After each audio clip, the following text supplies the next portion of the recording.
Welcome to the Slow Goods Podcast, where we love to talk design, quality, adventure. We love to talk about Maine. Today we have on with us Alison Evans, came all the way from Boothbay. Thank you very much, Alison. Alison is an artist creator of ceramics. She also is a store owner in Boothbay, Maine. And it's just a pleasure to have you. Thank you very much for coming, Alison. Thank you for inviting me. Yeah. I'm honored to be here. Alison has been in multiple publications. Most notably, she had the centerfold in Downey's magazine. It was a great spread. She's been in Garden and Gun, Cosmo, Maine Home and Design. I mean, it goes on and on. All the places that that like to show beautiful, timeless objects, I would say, are many places. So what's your favorite parts about Maine or Boothbay, I guess, in the summer? We could say in the summer or in general. I love getting out on the water in Boothbay. I think, well, I guess I could go for anywhere on the coast of Maine, but it's what I know. We have some really beautiful points and really great places where you can go for walks with your dogs. Lots of preserves that we have. I don't know. There's one called, I can't remember it right now. Well, you probably don't want to call it. Leave it top I know, secret. right? I shouldn't tell. Leave it top secret. I should leave some things top secret. A secret spot. Yeah. Yeah. Well, what do you love about it? That it's really not that heavily used. It's nice. I like living. I like living in Boothbay mostly in the wintertime, honestly. I mean, it gets a little bit nuts in the summer. Yeah. It's just really beautiful. There's walking through the woods, looking at all of the different types of moss, all the different trees. I really enjoy getting out into nature, whether it's in the woods or out on the water. Yeah, I hear you there. My favorite thing to do. That's your favorite thing to do? Absolutely. Yeah. Good. We'll have to get more into that. So I guess what we love to we love to talk quality and design on here and hear about Maine or adventure. But I think my favorite thing is just to get to know artists like yourself, and would just love to hear your story. I mean, you can start from when you're super little or wherever you want. Just hear your story of coming up through and then kind of getting to where you are now. Let's see. Well, I guess I got started with ceramics when I was in high school. I took a class. It was like a winter session, short. They had this short session in the middle of the year for us to experiment with different things. And that was one of the opportunities. And I loved it. And I couldn't believe how easy it was for me. I got on the wheel. I could throw it right away. And I had never considered myself an artist. I was always like more of the athlete in my family and more of a like mathematician, science kind of person. And so it was really strange when I like really took a liking to this. And I think it helped that I had a math teacher who actually saw me throwing on the wheel. And she also taught physics. And she talked to me about the connection of math and science and art. And it really kind of blew my mind. And I that was one of the first moments where I really looked at art as being like a real job. Like, I don't think I had considered that as a possibility before that in my life. So I think I was 14 when this sort of concept opened up to me. You at 14, you thought it could even be a profession? Well, yeah, I was starting to realize. I was also taking a computer programming class, and I realized I did not want to have a job where I sat at a desk. So I was looking for things that I could do when I grew up. I was born in New York. We lived there. We moved around my whole life. So I really, the only real place that I've ever felt like was home is Maine. Okay. But we lived in New York, Atlanta, Connecticut. I went to high school in London. Wow. That was a really formative time for me. And then I went to school in New Orleans, and then I went to RISD. So I kind of bounced around a lot, but the one thing that stayed constant was Boothbay Harbor. And so I think that's why I ended up gravitating back, because I really longed for like belonging somewhere. Sure. And so I kind of latched on to that when it was time to settle down. And when I finally decided that I was going to go and really try to start my own business, I chose Boothbay. You chose Boothbay. So was that a place that you guys like summered at or something? Yeah, my mom's the youngest of 5 kids, and her oldest sister, the matriarch of the family, would always invite the whole family up, and she'd have these big lobster bakes. Okay. And I think starting at like 8 years old. So every summer we would come up and have these big family gatherings, and it's amazing. So many people in my family have now moved to Booth Bay like year round. It's really great. Yeah, that is great. That's so cool. So, wherever you were at the time when you started throwing on the wheel, when you were around 14, you started really thinking about that. So were you in London at the time, or? I was in Connecticut. Connecticut. At that point. Yeah. And so just keep going on from there. What happened from there when you started going on? I don't know. I think I continued to take ceramic classes throughout high school, and when we lived in London, we lived in Knightsbridge, right next to Harrods. I don't know if you know that store. It's this beautiful department store, and I've heard of it. Yeah, I'd have to walk around 3 sides of it every day to get to the train to get to school, and I think just seeing the window displays and seeing how beautiful and how like there were so many, whether it's fabric or objects or whatever, how the windows, even how they were set up, it was every time I would walk by, I would see something new, and I started to realize once again, like, ooh, epiphany moment, these things were made by somebody, like somebody designed that, somebody, and I'm like, okay, like I could be that person someday that designs things that could be in a store like this. And so I think, I think just being exposed to like the architecture in Europe and that store in particular really kind of showed me what quality could look like. Okay. Yeah. And I think, I don't know, I just always sort of strove to achieve, that kind of aesthetic. Yeah. Did you just keep throwing in high school and then getting into RISD? How did that? I was too scared to go straight to art school. Okay. I went to Tulane University down in New Orleans. They have a really strong ceramic program. The Newcomb College of Art is part of Tulane. And I thought I could go get a liberal arts degree and just sort of peter around in the pottery studio. Sure. And maybe do that as a minor. But as soon as I got serious in college about it, I realized, either I'm going to do this or I'm not going to do this. Like I'm not going to just do it halfway. So I applied to RISD. I figured, if they accept me, that is, that's going to be my path. And so I got in, and, the rest is kind of history. The rest is kind of history. Yeah, well, fill us in a little bit. Needed. Yeah, that was all you needed. So and then it kept taking off, right? So I've never done any ceramics. So tell me, like, what's the experience like throwing, and how do you continue to get better and start knowing what you are passionate about making in the ceramic world? It's interesting how things kind of, when I first left RISD, I was making installation sculpture kind of stuff. Very feminist, very, much more artsy, New York art scene. I was living in New York. I was trying to build these rooms and create these environments, and working for other artists, working as a temp wherever I could. It was just, scrambling, trying to survive. Yeah. And at one point I just realized I had to get out of there, and it was a good time because I left in August of 2001. So that was the year that the towers came down. Right. So I was like, I missed it by a couple days, which I felt relieved by. And I feel like, all along the way, I feel like there've been like little things that have happened where there's been signs that have just said, you're on the right path. You're on the right path. You're doing the right thing. So I moved to Booth Bay at that point, and I started to, actually, before I moved to Booth Bay, this was pretty cool. This was another one of those moments. I was in Brooklyn. I was at a bar, and I was talking to people about how I was moving back to Maine. Yeah. And this kid next to me at the bar, who I hadn't met, heard me talking, and he said, "Oh, I have my uncle, or no, my mom's best friend has a pottery studio in Damascotta." And he usually rents it out to people. And because I was telling them that I don't need equipment. I just need to find a space, because I know there are so many people who play around with ceramics that never actually really pursue it because it's hard.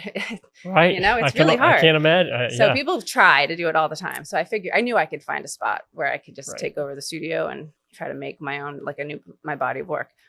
And so anyway, I'm sitting at the bar, and George Mason is the guy's name. He renovated a church in in Damascata. Mhm. And in the basement of that church is he lives in the building, and in the basement is his studio. He's one of the founders for Watershed. So anyway, that was kind of cool. So we called him, and right there, then and there, I already had a studio. So I mean, Yeah. you know, Wow. little lucky things Yeah. like that, I feel like have happened for me along the way. Little doors have opened up, and Yeah.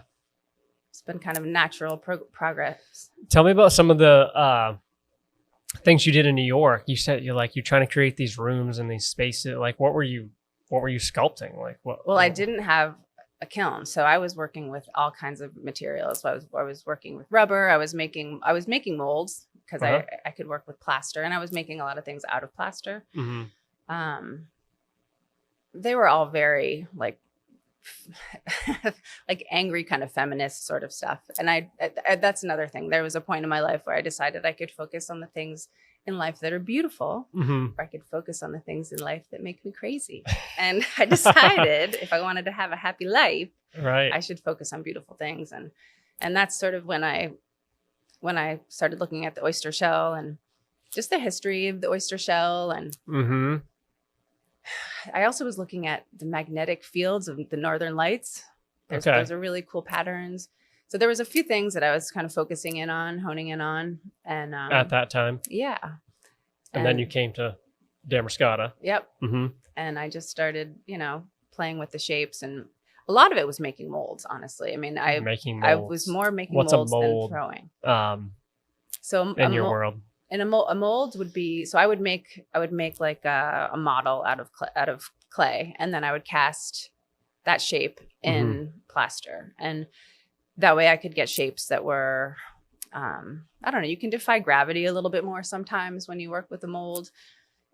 And you can also remove the preciousness of things when you work with the mold. So I could make like a general shape, and then I could roll out a slab and press it into that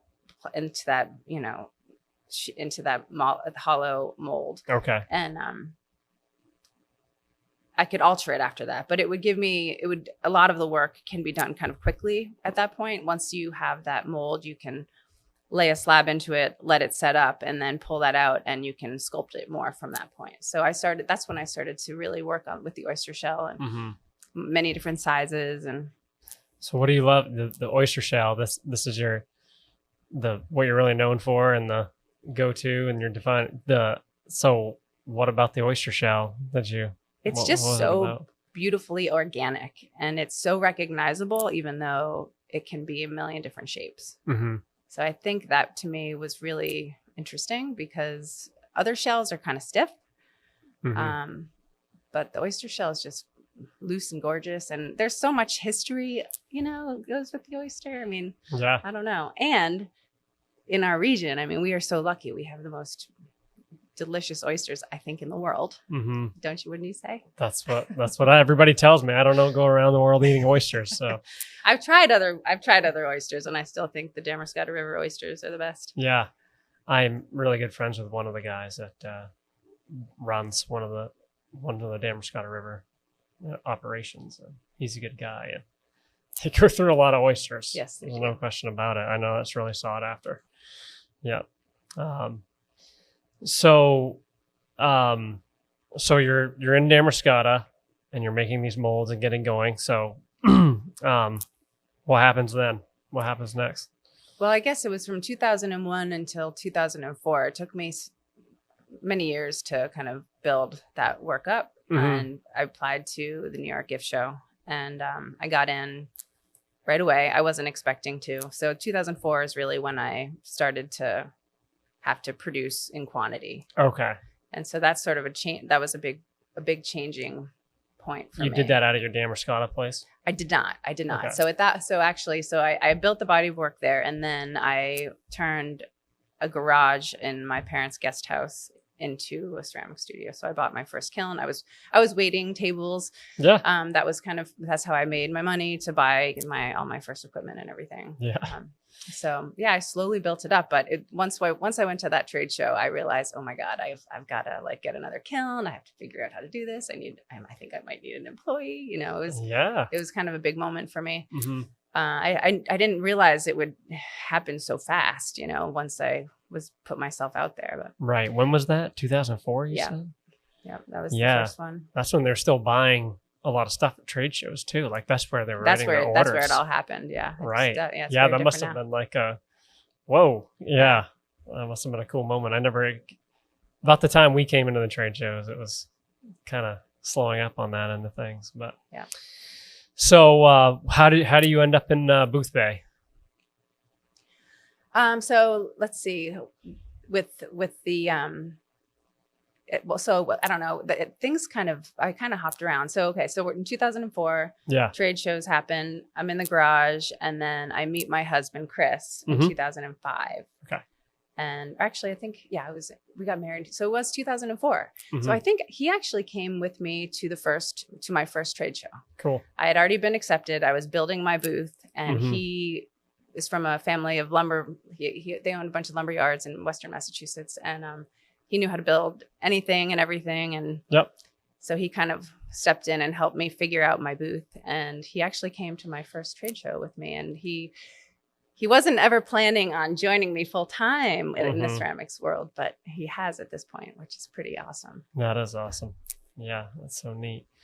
So you guys went to the trade show and then you came back, and then it was just, when did you, how did you end up where you ended up, where you guys have now? Do you have a whole like building, right? Where you So let's see. So I moved out to Western Mass for a few years after we got married. And that felt very strange, producing sea-inspired ceramics in the middle of the woods, far away from the ocean. I was not that happy out there. I really missed being by the ocean.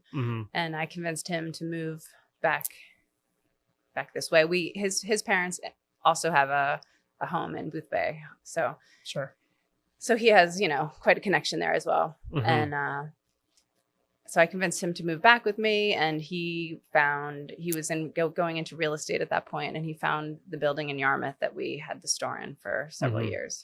Right. And so we would commute from Booth Bay. We were living in Booth Bay. We would commute every day down to Yarmouth to our studio/store. And that's where you were making everything in Yarmouth? Yeah, for a while. That was, I don't know how many years that was, but yeah, it was a while. I feel like when we first met, you still had the place there. Probably. Yeah, for a while, I had both the store in Yarmouth and in Booth Bay. Yeah, right. That's what I remember. So you start putting out. So what are you go to the show? What are you bringing there? Give us a good visualization for everybody listening. Like, what are you bringing there for art? For what are you selling? Well, I was selling. I think in the beginning, actually, I did have many more pieces that were much harder to make because I did not realize, it's ceramics. There's a lot of loss, especially with the more intricate shapes. So I had Nautilus vases and these ram vases and teapots and some really intricate, tough pieces. And it's tough to bring, that kind of stuff to a trade show in crates and transporting this stuff. Ceramics is so fragile. Man. It's so heavy. And I had a Subaru Forester, and I would pack everything into the Forester, and then I would pack, the whole ceiling of the whole roof of the car would be, stacked with like however I was going to the decorating the booth, the walls. Totally weighted down, like driving into New York City. There's no suspension left. Yeah. It's so funny when I think back. I must have looked hilarious, but yeah, I got it done. Yeah. So did you immediately have to hire somebody? I did. I just hired one person. Yeah. Because I honestly it's still all these years later, I've had a really hard time giving up control. I still make pretty much touch everything, make everything myself, to some extent. Me and Chris, we are the ones who glaze everything and load the kilns. We have staff that's great. I mean, I have somebody who I've known who's worked for me. He actually was one of my first employees many, many years ago. And he came back to me a few years ago, which I feel very lucky about. Yeah, that's so nice. So you have, would you say teapots and what else? Obviously you have coffee more than table teapots. Bowls. Yep. Dinnerware. Dinnerware. Yep. Okay. Now take us to now. What do you have? I know what you have, but what do you have? I mean, I've expanded into sea urchin bowls and razor clam plates, and I developed a whole round series. I always thought I would stick with more organic shapes, but there was this woman named Bunny Williams who is a big designer, and she came to me and asked me to make round plates so she could sell them at her store. And give them to her. You know, she's a big plate collector. And so I'm like, okay, sure. If you want this, I will do it. Yeah. So that was cool working with her on that stuff. It was just the mint and charcoal glaze that she wanted. And I ended up, you know, doing it in all the different glazes at this point. But. So you go from Massachusetts back to Boothbay. You go right from Massachusetts to Boothbay? Yeah. Roughly. Yep. Yeah. Yep. And is that when you kind of got the building and did the store? No, it took a while because we had the store in Yarmouth. So that's right. So it took several years. We thought we were going to be, but the goal was living, always Boothbay. No, it actually was Yarmouth. Okay. We thought we were going to be able to buy more of the building that we had bought a piece of it, and there were all of these other pieces that we were trying to buy. But that was 2008, I think, when everything was sort of abandoned and nobody could figure out who owned what mortgage, and I couldn't find anyone to buy it from. Like nobody knew who held the paperwork. So we kind of got bored. We got sick of waiting. And there was this really cool building on the corner of Townsend and Union in Boothbay Harbor that is this huge building that was kind of falling apart. It had been many different things over the years, and the last thing it was a restaurant. And so we thought about it, and we were like, well, we could turn the whole first floor into a studio store, and we could live upstairs. So that's what we ended up doing. We renovated the building, and I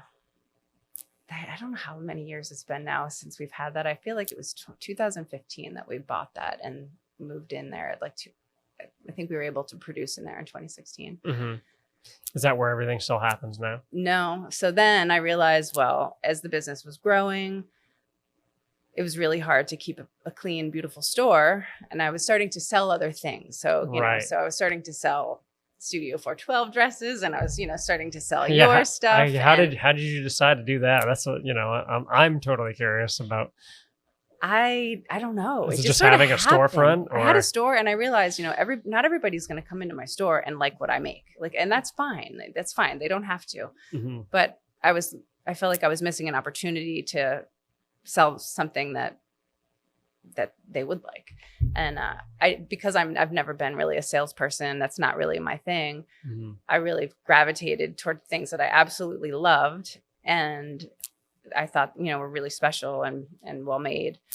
And the people that made them, I wanted to have a relationship with the people that made the stuff that I was selling. So I really, you know, that's one of the reasons, you know, I found you, and I was like, oh my gosh, from us, I didn't know that you even existed. Yeah. And, you know, ever since we sell so many of them. Yeah. They're beautiful. Yeah. And so, Alice, we met at trade shows at New York Now, and we didn't realize you had a store and you're going to start buying from us. That was such an honor, and you guys have done such a good job of that. The store is gorgeous. I would definitely say that. I mean, and that's coming not just from me, but my wife, who really has a good eye, and you do such a good job with it. So you realized you had to move production outside somewhere else. And we also realized that we're not getting any younger. You know, the truck would pull up with the clay, and we would be taking every 50-pound box out of the truck off of a pallet, by hand, and carrying it into the building. Or, you know, we had some dollies and stuff, but we knew that we needed equipment because we were going to hurt ourselves. We were hurting ourselves. Our backs were giving out, you know, it was not good. So we bought a piece of land, and as soon as I went to go, I actually had to tear a house down that was sort of dilapidated, and to clear the space for a warehouse. And somebody pulls me aside in this little restaurant next to my store, and they said, "Why didn't you go to Bill Haney and ask him if you could buy his warehouse?" And I told him I don't feel comfortable, you know, going up to someone and asking to buy something that's not for sale. I would never do that. And he said, "Well, this is Bill Haney right here." Nice. He would love to show you his warehouse. He's willing to sell it to you. Yeah. So that was, you know, that's another one of the little things. That's so cool. So that really saved us a lot of time. And I prefer I prefer working with something that already exists than building something from scratch, like Yeah. solving problems, that already exist. I don't know. The blank slate trying to create a warehouse and a production studio that from nothing was really intimidating. So it's been nice having a space that, I don't know. I know what you're saying. Yeah. Just, you don't have to think as much, but also you have to, it's still a challenge, but like, give me the pieces so I can, put the puzzle together. Exactly. That's how I always kind of think of it. That's what I'm the same way. That's why I'm relating so much. So, so tell me about Alison Evans, the entrepreneur. Is that something you enjoy or just something that came with the territory as an artist? How do you see that now? How did that unfold? I just don't know. I don't know what else I could have done. I don't know how I would have been able to work for someone else really. I loved waitressing. I mean, that was one of my, I really enjoyed that, but that was always like a temporary sort of gig for me. I don't know. I just guess I kind of fell into it. It wasn't really that intentional.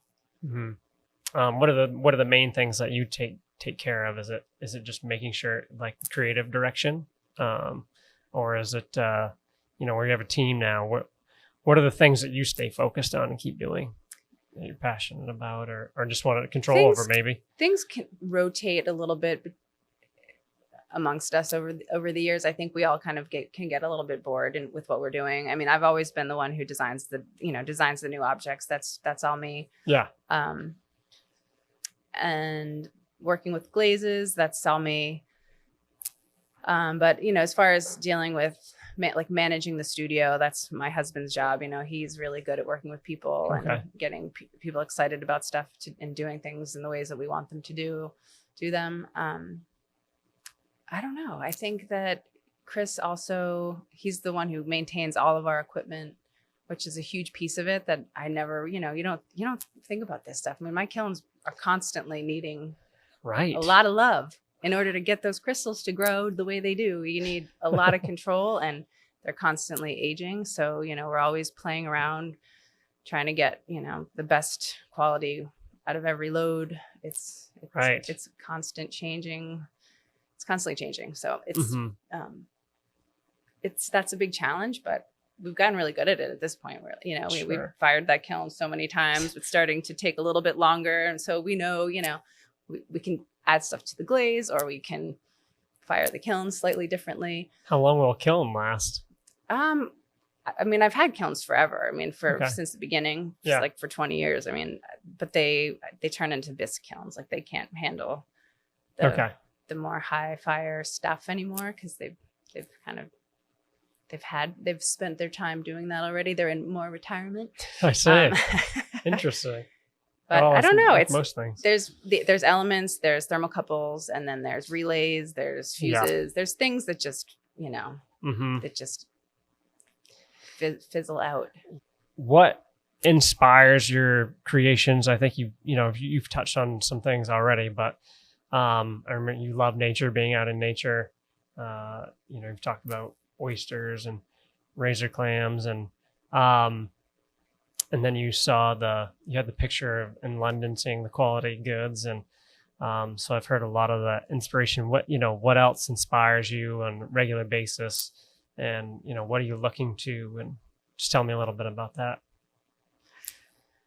Well, I guess, I mean, I still go walking along the coastline, and I'm always looking for a rock or something that I find just generally beautiful. Maybe, I don't know. Sometimes I go snorkeling.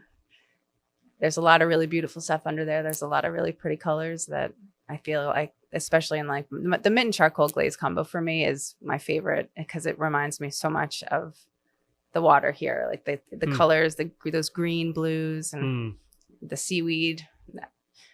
It's all so beautiful. So I don't know. It's usually it's in nature where I find all of my inspiration, I'd say. You do such a good job of making these creations how do you toe that line of course, we know like there's the very coastal, kitschy, nichey world, right? How would you explain to people like what your really sweet spot is? If I find something absolutely gorgeous and like it's something that I've made and I'm like blown away by it when I open the kiln, I know that at this point in my life that someone else is also going to think it's beautiful. But there was a long time there where I didn't have that confidence. But I think over the years I've realized that if it really turns me on when I open the kiln, I look at that thing and I'm like, that is so beautiful. Right. I'm psyched, and that's it. Like I think it's finding something that is so naturally beautiful and functional, that's a trick. I think it's really hard to keep things like really organic and natural looking and still have them be really functional. Right. Yeah. So I don't know. And there's definitely that coastal theme, but people use my stuff all over the country. So it's even in the mountains, people they'll see, especially, maybe the round stuff, but maybe they like the ocean and they want that coffee table bowl, they bring a to piece of the remind ocean them with them of their summer place, Can you tell us, can you walk us through the process? I know nothing about ceramics, pottery. Like what is like step one? You said the clay shows up, what goes from on the clay to, when it's setting on the shelf? What's the process? There's a ton of it. I think we've counted before, but every piece gets touched like, I don't know, over 100 times. It's really, it's ridiculous. It's really, It's ridiculous. So we get the clay, depending on which piece it is. Some of the stuff we still throw on the wheel.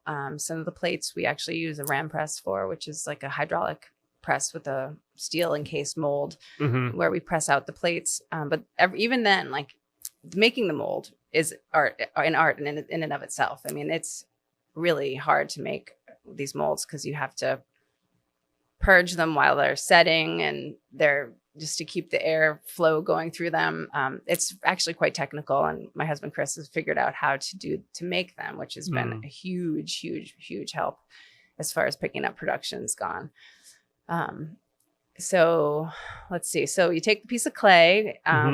If it's not being made on the wheel, if it's not being made on the press, it's probably being made by me. And I take a chunk of clay and take a rolling pin and I roll it out, and then I press it into a mold that I've already made. So, okay. And those pieces, the original pieces, I usually would sculpt them like upside down. Okay. And then cast them that way, and then kind of go back and forth between the plaster and clay to kind of get to the final piece and then make a mold of that final piece. And so in the end, I roll a slab into like a final mold that, and it sits in the mold overnight usually. And then I pop it out the next day and clean it up. And then it takes about a week to dry. And this is every piece? Yeah. Or this is making, okay. This is every piece. Yep. So, I mean, you're making batches. So I would make, I can make maybe like 40 pieces a day sometimes, depending on what I can't do that every day though, because it's intense. But I love it. I love that part of it. That's one of the reasons, one of the things I chose. I did not want to be sitting down. So, so I don't have to when I'm making that stuff. Yeah. So what about making the mold?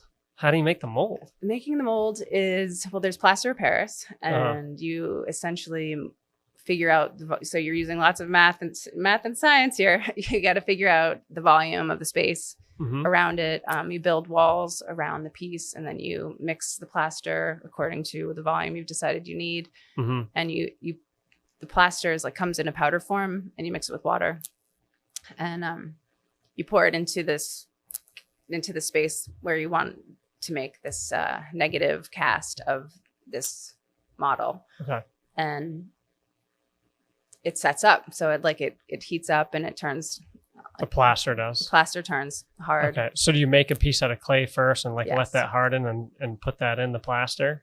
Or, the clay is existing. So imagine this is the clay. I would build a wall around it, and then I would pour this liquid plaster in around it. So okay. I would take the plaster off, and then I'd have to peel the original out of it. All right. So you make the original. Yes. And basically set that in or put the plaster on top of it.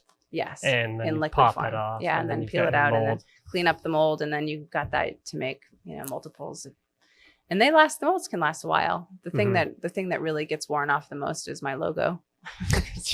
Jeez, that's a problem. I know. Yeah. You know what? For years, I didn't actually sign my work. Yeah. And my sister was the one who was like, Alison, you have to sign it. And I said, Yeah. but it looks like my stuff. It's fine. I don't need to sign it. She said, Yeah. you absolutely have to sign it. So you got the mold, and then on a regular basis, you put clay in the mold. Yep. I let it Pop sit that overnight. out. Let it sit over that And night. then pop it out the next day and clean it up and then put it on a shelf to let it dry for 1 week. Mm-hmm. Usually, sometimes it can be quicker. It's like this humid weather we've been having. Someone hired me to make them some sinks, and I couldn't get because I had to make them much thicker. Some sinks. Sinks, yeah, we make sinks sometimes. What? Yeah, yeah. Cool. Not a ton of them, but when they're there, they end up looking pretty. So cool. who calls you to make a sink? Like anybody, or like interior Yeah. designer? Like they're Interior designers do. specialized? Homeowners, it's often. So if I buy a homeowners. sink, is it like from you? Is it like the price of like buying a slate sink, a custom slate sink or something like that? I don't know the price I don't know. comparison. Yeah, sure. But man, is that a different kind of like clay that's harder? No, it's not. It's not. I just make it Really? thicker and hardier. Sure. Cool. Yeah. Must be a pretty big kiln too. You know what? They're not that big. We have how many kilns we have going right now? We have four kilns going right now. Okay. And we can put, I don't know, 30 pieces depending on the size in each kiln. Mm-hmm. So they sit on the shelf for a week, and then is that glazing time or No, then they have to go through their first firing, which is called a bisque firing. So they get fired to a lower temperature. It drives out all the moisture and gives them some structure so they don't fall apart when you apply the glaze, because the glaze is water based. So Mhm. it's like essentially glaze is a mixture of clay, glass, and Mhm. metal, and that's the metal gives it the color. clay, glass, and metal. Okay. Yep. So we biscuit, and then it comes out. We sand it down, and You then sand it all down too. we sand it before it goes in the bisque. We rub it down, try to get any Yeah. weird stuff. If we're not problems giving off out of any it. trade secrets here. Yeah. Yeah. No one would see. That's the funny. I don't worry about anyone trying to do what I do because Yeah. they just wouldn't want. It's too hard. They don't want to. You touch They on wouldn't 100 want times. to. Like, how do you make money at this? Yeah. Yeah. No, Yeah. it's cool. So, where do you get to the glazing, or where were you in the So- process? I cut you off. That's okay. We biscuit. It comes out. We sand it, and then we put like a wax. It's called wax resist on the foot, which is the part that touches Okay. the table. Mhm. You've noticed that that's usually not glazed on ceramic ware because it would stick to the kiln shelf if you did, because you get Right. when you fire it, it becomes like a liquid You don't think of molten these things. glass, and Yeah. it gets stuck. So we wax it, and then we pour the glaze on the outside, and then we paint the glaze on the inside, and then we put it back in the kiln again for another firing. And each firing takes about 24 hours, essentially. It takes 12 to 14 hours to fire it, and then another 12 hours to cool, usually. Mm-hmm. Cool. And then you open it up, and it's there. And sometimes there's magic, and sometimes there's not magic. So when do you? Well, obviously, it seems pretty obvious. When there's magic, but it's like what can happen? Like, what's not magic? Oh my gosh, Like- so many things can happen. Like things can explode, They can. especially when I'm making sinks that are really thick and it's been humid out. Ah. I think they're dry. So like right now, they're all blowing up. I had a bunch of loss, but you know what? It's part of the deal. Yeah. I mean, I know better. I know that I need to wait, but you have customers, they're looking for their stuff, Yeah. and you're like, This- well, I think hopefully it's this will pretty make it. close. It feels pretty dry and all, it's called candling when you Oh, so leave- they have to be completely dry. yeah, when you- because the reason things explode is because there's moisture in there. Okay. Because once you get to 212 degrees, all the little molecules get really They're violent coming. and they Yeah. pop, and that's what Okay. happens. So, Huh.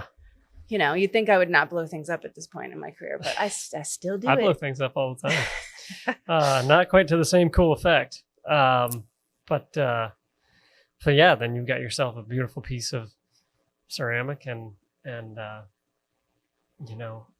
want to see one of these things. That's all I can think about right now. So who are a lot of your customers? You have interior designers reach out to you much, or who are your customers? You'd say normally people that enjoy your stuff the most. Definitely some interior designers. I wouldn't say that that's the bulk of our business, though. I would Okay. most of it. Is people come directly to the store, who go to our website. That's the bulk of it, and then we sell to other stores all over the country. So usually gift and tabletop type stores, and design showrooms. Like there's definitely stores, and there's so many places in Florida that are selling my stuff right now, and California. And then restaurants. That's been a fun thing, working with restaurants. Oh, Had a handful of restaurants come to me over the years. Say, we want to outfit our. Yeah, or just Any maybe hotels? not the whole thing. Yeah. Well, the standard restaurant, standard hotel in New York City, they used my stuff for a little while. Cool. But not for the hotel, for the restaurant. Tell me about your design process. Like you're out walking on the beach or you're snorkeling and you see something cool. You're like, oh, I want to make that. What's the next step? Do you draw it, or I don't know what you do. What do you Usually do? I draw it. Okay. I'll draw it, and then I'm much better three-dimensional. Like I'm honestly not that good at drawing, but I kind of try to solve some of the problems ahead of time on paper. Okay. And then I just really just grab a chunk of clay, and usually make things solid, so they're easier to sculpt, because I know in the end I'll be creating like a hollow vessel or a hollow piece. Oh, so you start. I see. Yeah. I can say, what else would you make something if it's not a solid? Yeah. Okay. Because then it can't be a ceramics a vessel. lot of times is a vessel, right? So you started as a solid. Now the problem, you say you try to get over the problems. What might a problem be if you're trying to draw it out first?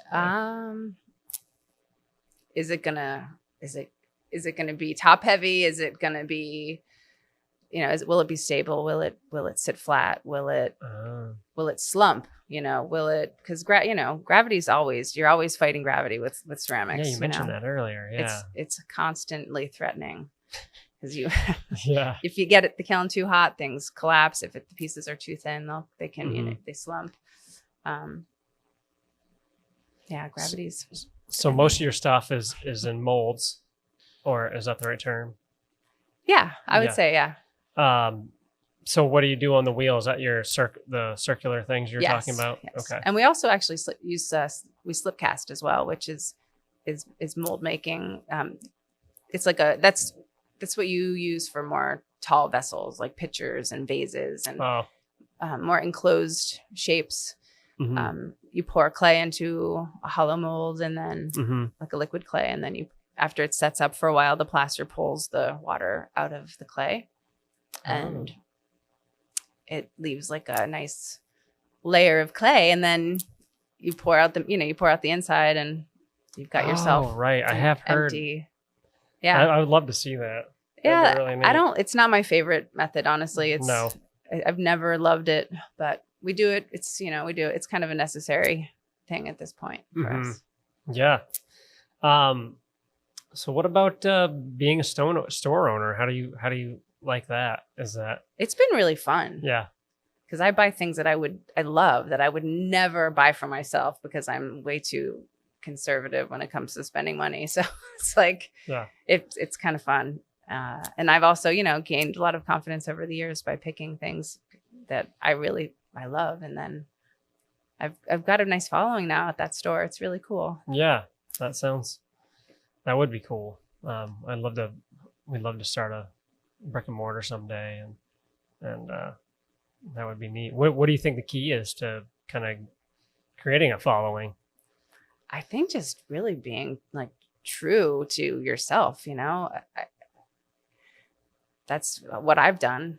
Mm-hmm. Just been really honest with what I love and what I don't like, and I just put it right out there. Yeah, makes sense. It's been really easy in that way for me. I mean, I don't know how else I would have done it, because I never in a million years would have thought that I would be a store owner. Mm-hmm. No way. Salesperson, no way.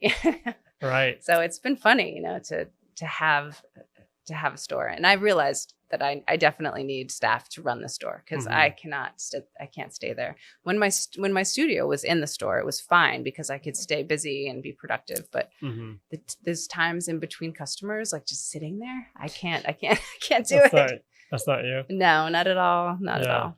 Yep. So in your eyes, what is really quality all about? I would say when you're dealing with something that's handmade, there's always going to be variation, and nothing's ever really perfect. And that's been hard for me to juggle over the years, because I can see so many flaws in a piece that nobody would ever see a problem with at all. So I've been very picky over the years about what's a first, what's not a first. And I don't know. I would say that it can stand the test of time, and it is not too fragile, although it is ceramic. So, it's the nature of it. They can break, but hopefully they're stable enough and sturdy enough where they can, last a while.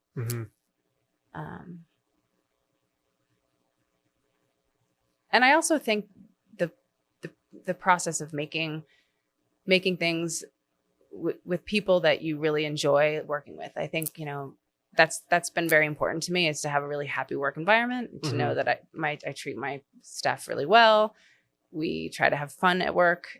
We love when, we like to hang out with our FedEx guy and have a friendship with him. You know? We try to really enjoy our time together. And I think that comes through in every aspect of what we do. Yeah.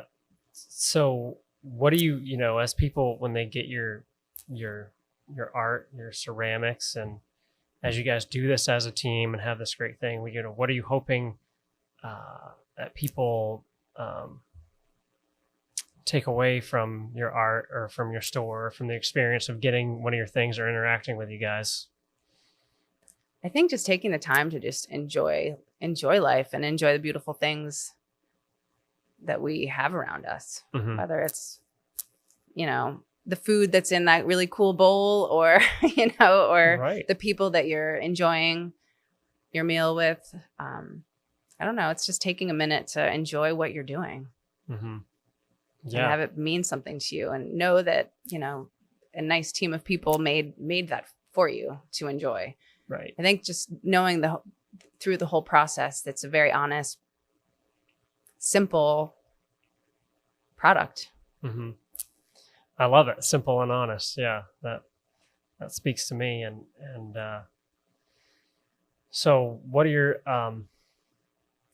favorite aspects of the designs that I guess speak to you the most? Of the whole process, what is your favorite? Or maybe there isn't. Maybe it's just the whole thing. Everything that you do. What really stands out to you? I love filling the molds. I love rolling out slabs and filling the molds. And I like to time myself. See how fast I can do it. I mean, it's fun. I enjoy it. I don't know. I think it's because I get to take a chunk of clay and put it on the table, and I have to beat it really hard to flatten it first. Yeah. And I don't know. It's very cathartic. Yeah. Well, that's that's a good question. I asked Hannah, I said, what should I ask everybody? And she said, well, these people that are doing all these stuff, these entrepreneurs are running around. How do they get rest and recharge? How do they do everything they do? Do you have any thoughts on that? We work really hard in the wintertime, and this is the first summer that I've had in a really long time where I haven't been working that hard. I've been trying to kind of take it easy a little bit and take a step back and enjoy our daughter, and just enjoy, the nice weather that we are starting to have. should get, yeah. I don't know. So you tried, you said we're going to go hard during the winter so we can have time to rest and enjoy the main summer. Yeah. And it feels really good. I mean, we've been able to build up our inventory really well for the first time ever, just to kind of try to get ahead of everything. I've always made like everything to order, like to the T, you know, like from bisque to glaze, and to have actually like finished product ready to ship when people place an order has been a miracle. Of course, you know, there's also, it happens. It does happen. You know, I'll have that a piece in every single color except the color that somebody orders. That happens a lot too, but still, but you know, we're getting better at it, and that feels nice. It's taken the pressure off a lot to have that kind of cushion of product. Right. You said going around the water. Do you guys have a boat, or do you get out on boats? We do. We do. We got a boat. It's been 3 years. We have an old lobster boat. Oh, really? Yep, we do. Yep, and we can sleep underneath. It's got a head on board, and do you know what it is for a hull? By any chance? You know, or how long it is? Oh, it's really one of those beautiful classic. Like a Young Brothers? It's a Young Brothers. Is it really? It is. Yeah. It's 33. I don't think it is. It. Yeah, I think it. Yeah. Yeah. That seems to be the classic. That's really like the classic lobster boat turned like a smaller type yacht. Yeah, right? it's nice. It's a nice size because you can get in and out of places. You can do it. Yeah, and it's not overly crazy expensive or whatever it is. Like you can handle it. Yes. And yeah. I still haven't really learned how to drive it. Yeah. Yeah. No. I leave that to Chris. That's right. He's Chris, a very good captain. Cool. So I love to ask this question. You know, what is your favorite item that you use around home or at work, or just something, anything somewhat regularly in your life? What do you have a favorite object or item? I would say the coffee table bowl is by far my favorite. I'd leave it out on the counter, keep all of our fruit and, you know, stuff that you don't want to put in the fridge. So it's nice to have that out. And then as far as handling things, we right now we're using all the round dinnerware. So we use that, you know, at our own house. Yeah. Yeah. I get all the seconds, but you know, which I get upset about. I really should allow myself to have I love the that good your ones. Favorite items are something that you make. That is so neat. So, like, what's next on the horizon? Any new projects? Anything? What's exciting? What's going on? And honestly, right now, no, I don't have any new exciting projects that I'm planning to do. I'm just sort of riding the wave right now. Yeah, trying to. My daughter's, I can't believe she's already 12. Like so much time has passed. I'm just trying to just focus more on her at this time. Awesome. And I know I will have waves of inspiration, and I will make a new body of work at some point, but so I'm going to take a little break. Unless, you know, who knows? Who knows? Unless something hits me. Yeah. Are you in the store much? Not anymore. I'm really lucky that I have a really wonderful employee that has been taking that over for me. Yeah. And what is her name again? Ellie. Yeah, she's awesome. Yeah, she's wonderful. So, but in the store or in your what people are looking for, are you seeing any kind of trends in your world at all? Any kind of leanings? Sometimes there's trends with color. You know, I feel like I'm surprised this year that there isn't more people buying the abalone glaze color because it's kind of, that pink was supposed to be the color of the year. Did you see that? There's like this kind of fleshy pink, like the Pantone or yeah. Sometimes that's true, but with my work, I can pick it out. I'm like, okay, is this going to happen? And lo and behold, at the end of the year, I look at the, you know, what sold the most. And it's funny. I think this year though, even though it's that pink, I think it's the mint and charcoal again. Cause it's, I don't know.